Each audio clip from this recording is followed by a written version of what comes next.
ತನ್ನ ಹೆಂಡತಿ ಅನೈತಿಕ ಸಂಬಂಧ ಹೊಂದಿದ್ದಾಳೆ ಅಂತ ಆರೋಪಿಸಿ ಮೊಬೈಲ್ ಟವರ್ ಏರಿದ ಪತಿರಾಯ ಕೊನೆಗೂ ಕೆಳಗಿಳಿದಿದ್ದಾನೆ.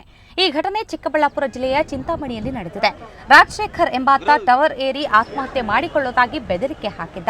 ಈತನ ಹೆಂಡತಿ ಶಾರದಾ ವಕೀಲ ರಾಜಾರಾಮ್ ಜೊತೆ ಅಕ್ರಮ ಸಂಬಂಧ ಹೊಂದಿದ್ದಾಳೆ ಅಂತ ಈತ ಆರೋಪಿಸಿದ್ದಾರೆ. ಆದರೆ ಹೆಂಡತಿ ಶಾರದಾ ಗಂಡನ ವರದಕ್ಷಿಣೆ ಕಿರುಕುಳ ತಾಳಲಾರದೆ ಪತಿ ವಿರುದ್ಧ ದೂರು ದಾಖಲಿಸಿದ್ರಂತೆ.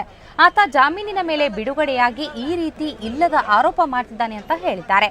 ಇದೇ ವೇಳೆ ಇತ್ತ ಮೊಬೈಲ್ ಟವರ್ ಏರಿದ್ದ ರಾಜಶೇಖರ್ ಕೂಡ ವಕೀಲ ರಾಜಾರಾಮ್ ವಿರುದ್ಧ ಅಕ್ರಮ ಸಂಬಂಧ ಹಾಗೂ ದರೋಡೆ ದೂರು ದಾಖಲಿಸಿದ್ದಾನೆ. ಈಗ ಪೊಲೀಸರು ವಕೀಲ ರಾಜಾರಾಮ್ನನ್ನ ವಶಕ್ಕೆ ತೆಗೆದುಕೊಂಡು ವಿಚಾರಣೆಗೆ ಒಳಪಡಿಸಿದ್ದಾರೆ. ಸ್ವಾಮಿ, ನನಗೆ ಯಾರೂ ಇಲ್ಲ, ನನಗೆಲ್ಲ ಮೋಸ ಮಾಡ್ತಾ ಇದ್ದಾರೆ. ಪೊಲೀಸವರು ರಕ್ಷಣೆ ಕೊಡಲಿಲ್ಲ. ನಾನು ಎಷ್ಟು ಸಲ ಹೋಗಿ ಬೇಡಾಡಿದ್ದೀನಿ ಅವ್ರ ಹತ್ರ.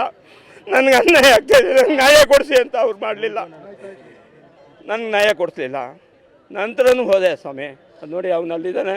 ನನ್ನ ಹೆಂಡತಿ ಮಕ್ಕಳು, ನನ್ನ ಮಕ್ಕಳು ನೋಡೋಕ್ಕೆ ಕೂಡ ನನ್ನನ್ನು ಬಿಟ್ಟಿಲ್ಲ. ಅಷ್ಟು ಕಿರುಕುಳ ನನಗಾಯಿತು. 3 ತಿಂಗಳಿಂದ ನರಕ ನೋಡಿಬಿಟ್ಟಿದ್ದೆ ನಾನು. ನನಗೆ ಹಿಂಸೆ ಆಗಿ ಟವರ್ ಎತ್ಬಿಟ್ಟು ನಾನು ಇವತ್ತು ಅವ್ರನ್ನ ಅರೆಸ್ಟ್ ಮಾಡಬೇಕು ಅಂತ ನಿಂತ್ಕೊಂಡು ಪ್ರತಿಭಟನೆ ಮಾಡಿದೆ.